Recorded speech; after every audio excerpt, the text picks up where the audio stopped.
Don't know if that got picked up, but that rod tip just absolutely slammed. There we go.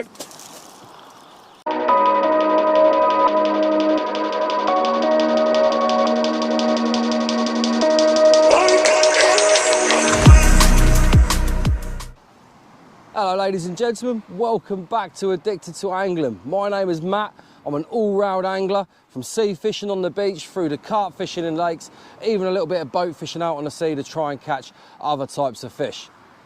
In this video, I have brought you down to a secret beach. Now it's secret, obviously me and my friends know where it is, but unfortunately, yes, all of us have to keep secrets sometimes, and this is my secret little place in Suffolk because hardly anyone ever comes down here. It's our little spot. I've fished it for a lot of years, and to be honest with you, it does produce fish. It really, really does. And it's a bit of a nightmare to get to as well, so I don't want people coming down here and hurting themselves. Literally turned up 2 hours before the start, high tide. I normally fish this at night. I'm not going to lie to you. Night time here and is absolutely spot on, but high tide is around about 7 o'clock, and I'm looking to fish all the way through to maybe an hour before low, because this ground out here, it's snaggy as heck. It is super snaggy. At low tide, it looks like the surface of the moon. It is clay, there's rocks out there, there's old sea defences, and of course that does hold fish. But in this video, like I say, I've got first cast going out.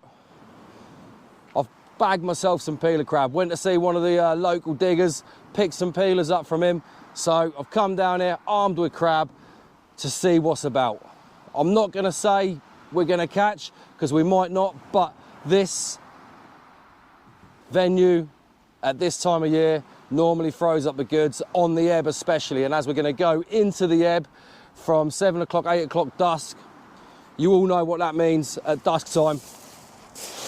That to me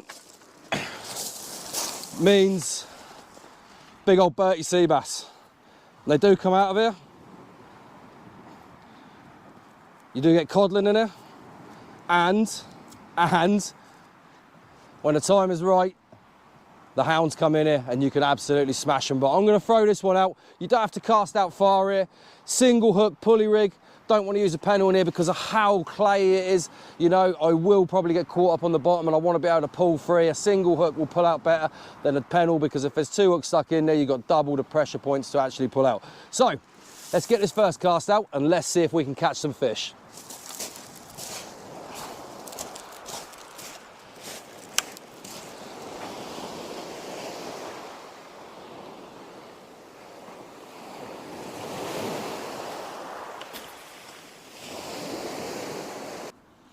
Well, that's that first cast out. Like I say, I'm not expecting much until it gets dark on the ebb. As soon as it starts turning dusk, you know, it will be, well, it normally is dogfish central on here.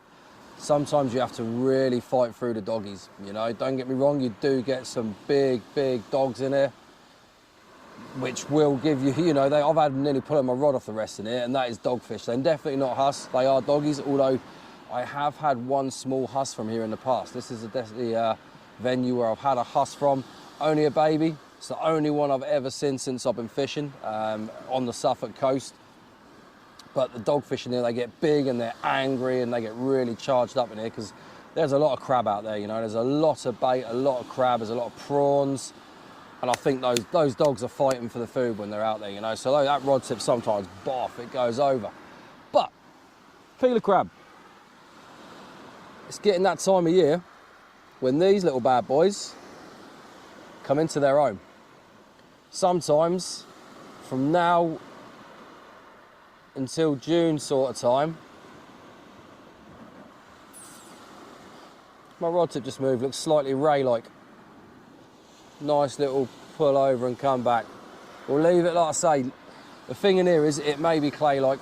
I cast out, the lead will plug. Now, I don't like to pull my lead out, because to me, it's basically acting like a bolt rig then. That's extra tension. If a fish picks up that bait and moves off, that hook is going to slam into that fish's mouth. And 99% of the time in here, you will get a slack liner anyway. The rod will bang over and then it'll just go slack where that fish has dislodged the lead itself. But like I say, crab, peeler crab. Yes, they're an expensive bait. You know, I've seen tackle shops charging upwards of £1.50 plus for these. But sometimes At this time of year, when you've got crab, that can be the figure in the actual session you're having as to whether you catch or whether you don't catch. Because once those crabs are peeling, those fish turn onto that scent, you know, they will start hitting that crab, and you can put lug out, you can put rag out, and it won't catch.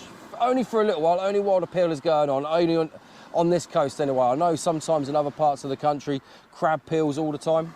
This area it doesn't, it peels once at the beginning of sort of this time of year, and then September, August, the end of August, September, you get another peel, which is funnily enough when the hounds come back.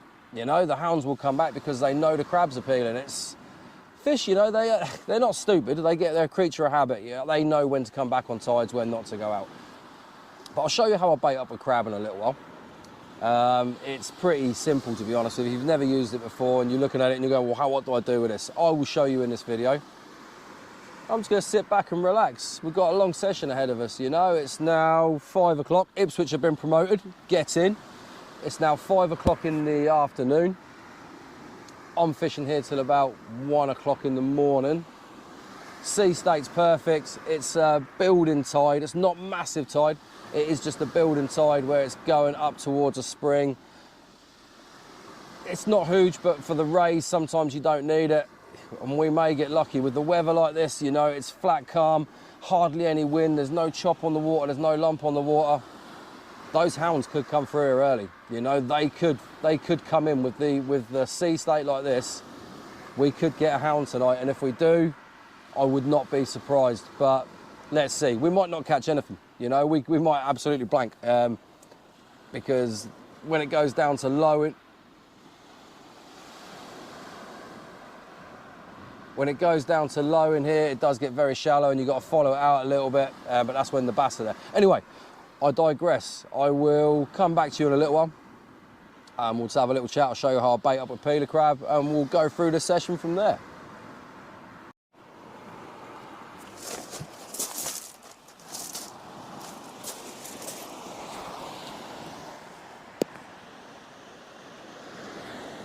I don't know if that got picked up, but that rod tip just absolutely slammed. There we go.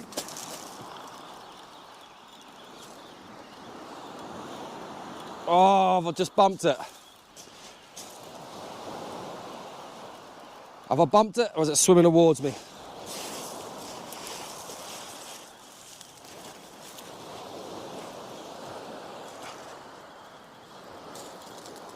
Oh, I think I bumped it off. Bugger.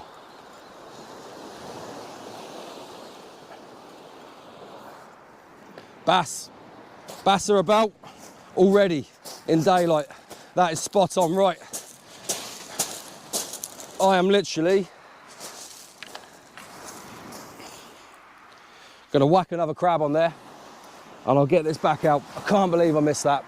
That is the second cast, or the second crab out. The last one I brought in, the crab hadn't been out there that long, so I just gave it a little bit of a squish, made sure it was presented correctly, just squeezed it about a bit, get the juices coming out, flicked it out for another 10 minutes, and I was getting trembles on the rod tip, stroke bites. Nothing like the first one where the rod tip pulled over, as you saw, but the fish are out there.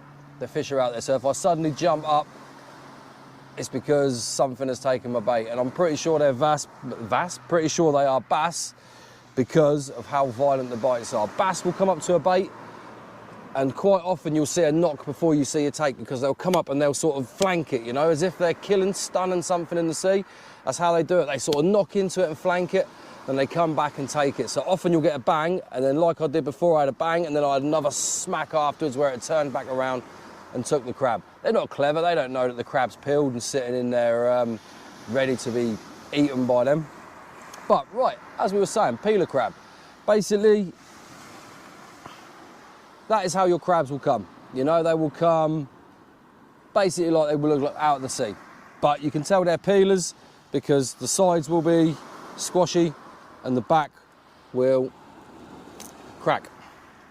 So what you need to do, you need to peel your crab down of all the hard shell, which I am not going to show you how to do. And then you need to make sure your crab is also dead before you put it on the hook, because that's not fair torturing animals, etc, etc. I had this on a previous video. So you get your crab down to looking like that. Can you see that? It's just literally flesh. Anything you peel off it, like your legs, your claws, put back in your tub, because if you're having a good session and the bait runs out, you can always start stripping down them claws, them legs, and using them as bait. This is how I present crab on a single hook. Basically, you got your crab, cut it halfway up, create like a butterfly. You see that? And then if you see in there, that is all the juices. That is all your juices that will come out and will get them fish going absolutely crazy. Sometimes, I swear, crab is like crack for hounds, bass, codlin, you know. Crab can be an absolutely killer bait.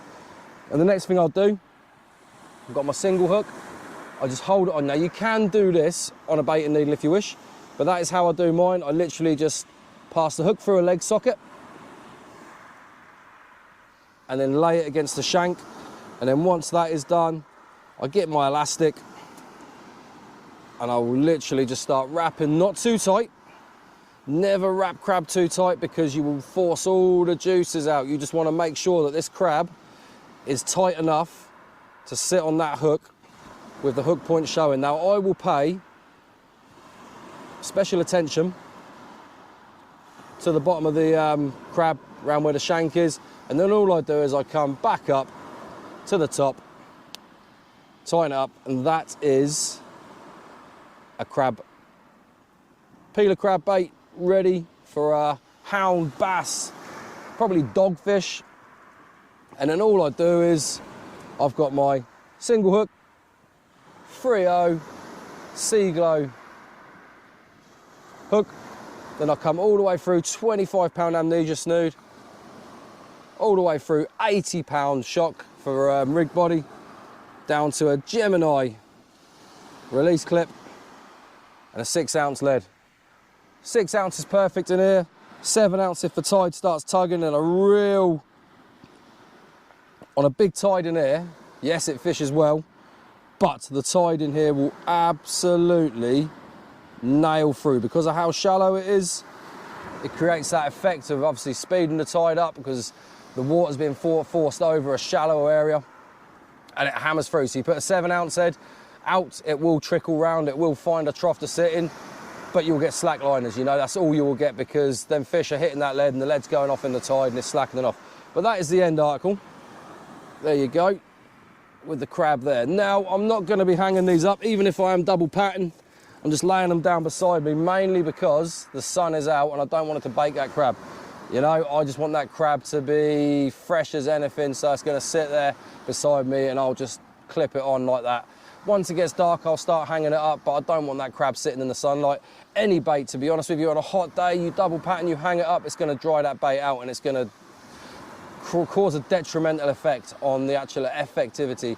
Is that a word? Effectivity of the bait in the sea. Keep that bait as fresh as you can, but on venues like this, when I've already had bites straight away, double patting is key, because if it is going to turn on, especially with hounds, you know, I've got a bucket of water sitting there, put the hound head first in the water just to keep water over the gills. It'll only be a minute or two before I photograph it and throw it back straight on, straight out, because if that pack's coming through, you don't want to miss it. Same with a shoulder bass. If there's a shoulder bass out there, you just want to be putting it out, because those bass could be here 1 minute, and 2 minutes later, they could be 100 yards down the beach, because they could just swarm through and go.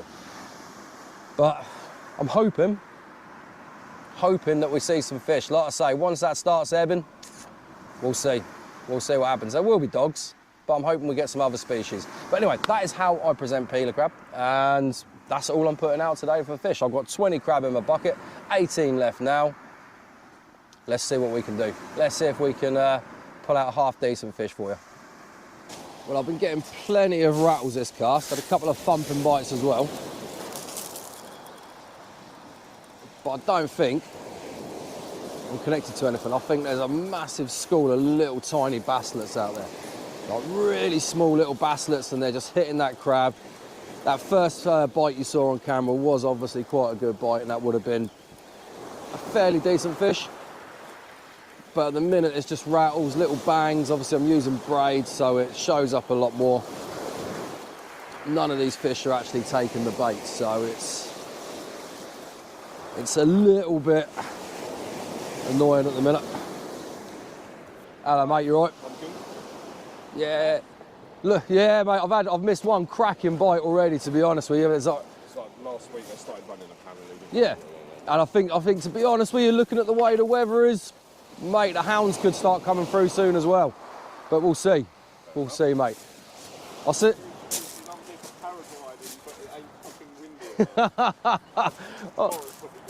Yeah. Yeah, I don't blame it. It's a lovely night for it, mate, to be honest with you. Yeah. I'll see you later, buddy.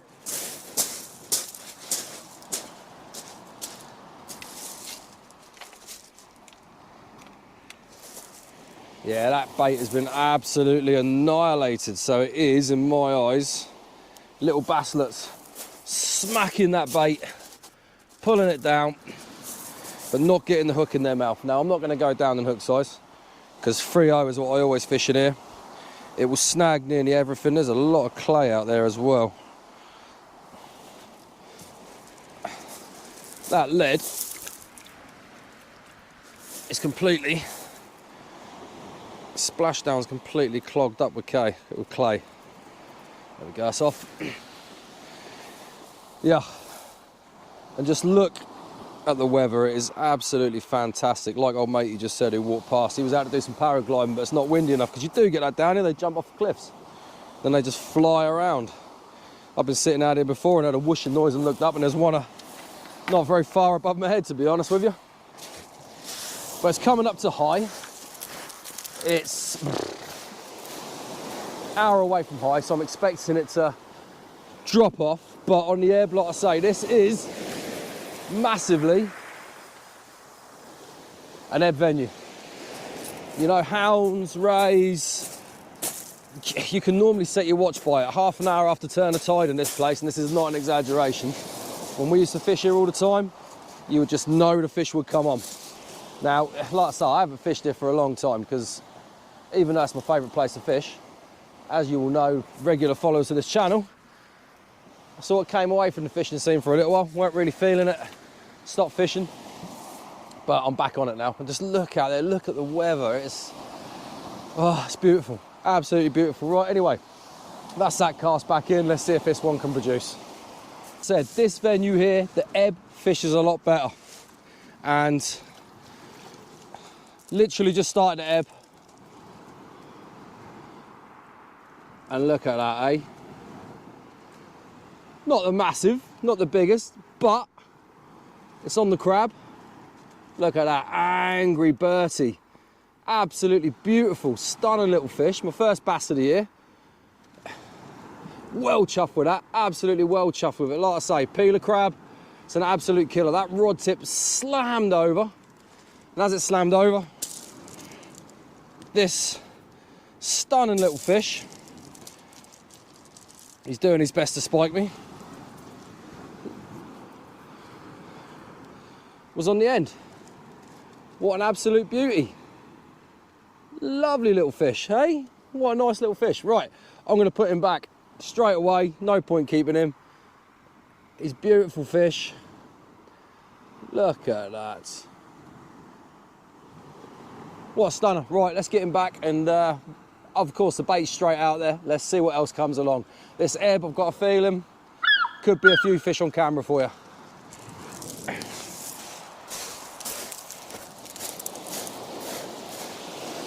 What an absolute stunner. Straight back in. Bosh, away like a rocket, as they always do. Let's hope his mummy and daddy are out there somewhere. Couldn't make it up. What an absolute, well, put that bass back, cast out. I literally had it out for about 2 or 3 minutes, and I'm down on my knees, sorting a couple of bits out, looked up, rod was slack. I had to chase this fish in.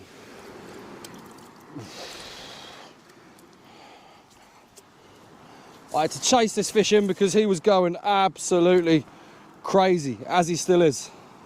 Look at that. Like peas in a pod, eh?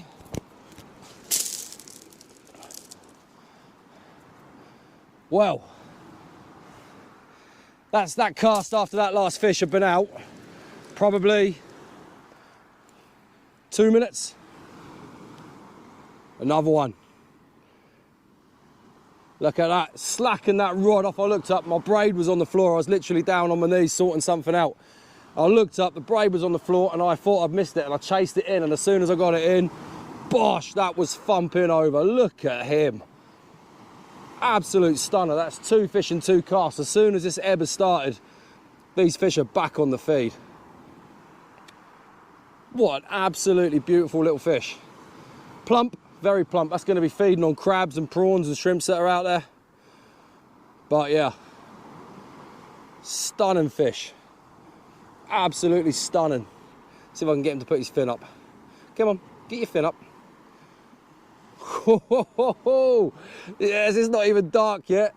Right, I'm going to get this one put back, and then hopefully I'll get a couple of minutes just to sort my stuff out, get another rig baited up, because I didn't even have another rig baited up. That went, and I've had to rebait the one that came out of this fish and cast it back out. But look at that, beautiful bar of silver. Right, let's get this one back. Oh, this place, this venue is fantastic at this time of year. Let's put this one back in. Away he goes, fantastic. Right, let's sort my stuff out. Let's hope I don't get no other fish for another couple of minutes. Ah, lovely. Don't you love it when a plan comes together?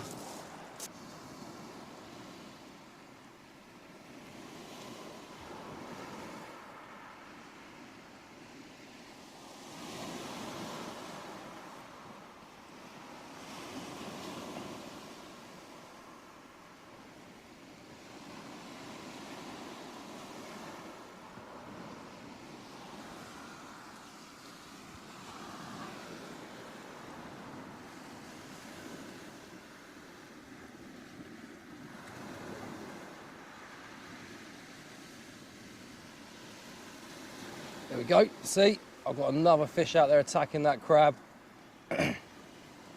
Just waiting for that rod tip to give a more positive bite. It's going to be another little schoolie.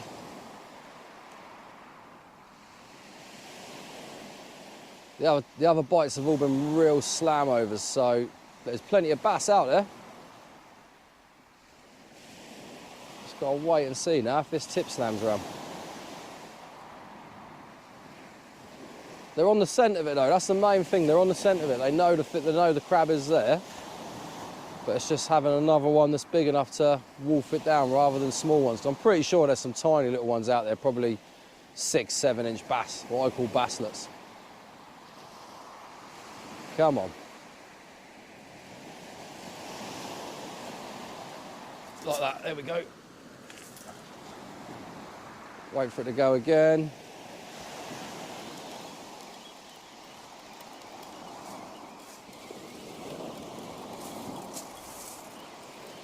Let's see if I've got one this time. It feels like there's a little bit of weight there.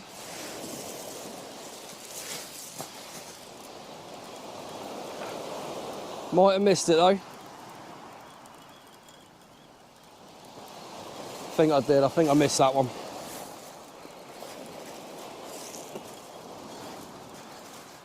Yeah, there's nothing there.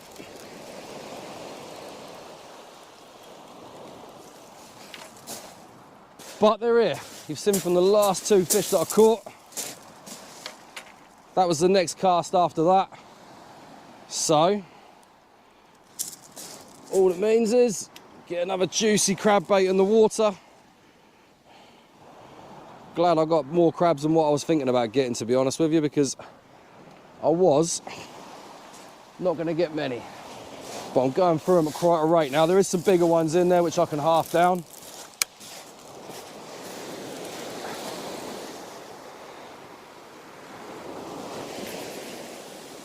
Bosh!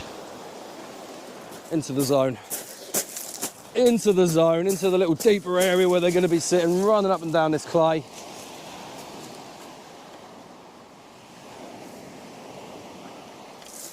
Get that rod back in the rest. Slightly tightened up to it. There we go. Right, bosh. See if we can get another one. I don't know if you can see the rod tip on this rod, but it's bent over now a little bit more. It was sitting wherever I sat it last time, but the ebb is now in full flow. That's pulling through, quite harsh, not super strong. Like I say, it's only a building tide, but the ebb is pulling through, and I haven't had a bite now since that flurry where I had to, and obviously I lost one as well. Smacked the rod over straight into a snag, managed to get the snag out, but the fish had gone.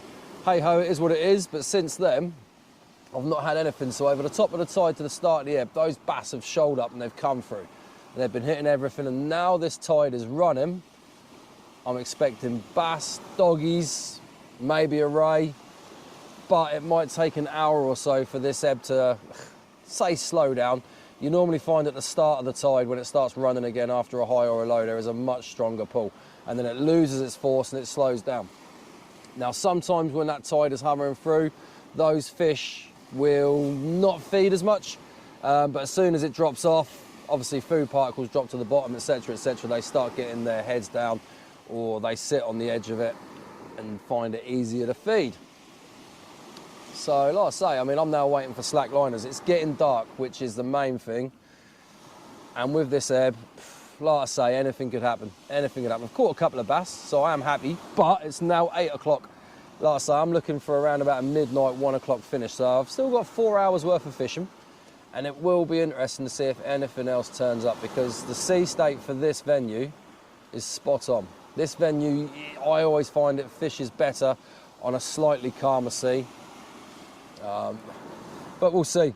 Like I say, you never know, anything could happen. That next bite could be a 10-pound bass, or I might end up getting absolutely smashed apart by doggies, but time will tell, and I will come back to you in a little while. I'm going to start setting all my little lights and stuff up and getting my head torch out. Whoa! That was a bite and a half. Yep.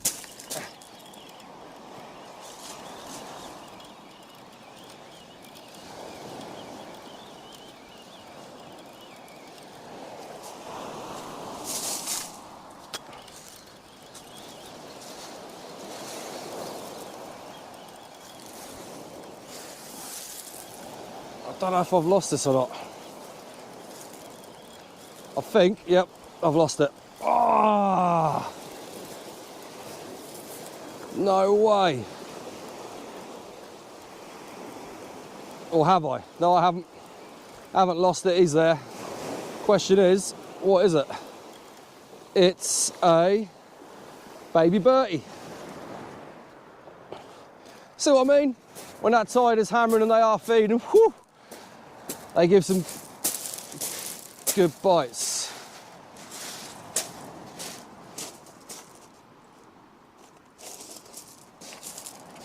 So yeah, there we have it, another fish on camera for you, another little bass.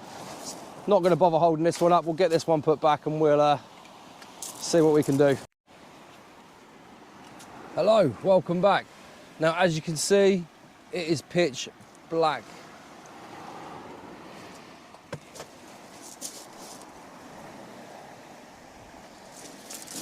Oh. Hello and welcome back. It's pitch black. I've had some issues with the GoPro, good old GoPros. They are, batteries are both dead, so I've had to try and charge one up. I'm going to hopefully see if this works. But while you've been gone, it's turned absolutely insane out there. One dogfish. 2 dogfish. 3 dogfish. 4 dogfish. I've got another one on there now. The tip's going absolutely insane. I'm literally putting baits out, and within 2 minutes the rod's hooping over with dogs on. It's a little bit crazy, but it does happen here sometimes. But you've got to fish for them, because in amongst those dogs there could well be rays, there could be bass, there could be codlin. Well, I'm going to try and conserve the battery on this. Obviously I'm going to have another dog on in a minute. I will come back to you if anything else happens, and I'll let you know how I'm getting on. It's now roughly about 10:30. I'll probably give it another couple of hours and we'll see how we go from there. Well, that is it. Session over. Dogfish after dogfish. They've cleared me out of all my crabs. It is what it is. No other big fish or no other nice fish to report. Had a few bass at the start. Doggies came on and during the night, as soon as dark come, I knew they would, but not in that amount. They was absolutely smashing it. I was putting the rod out and sometimes you're talking within seconds that tip was going over.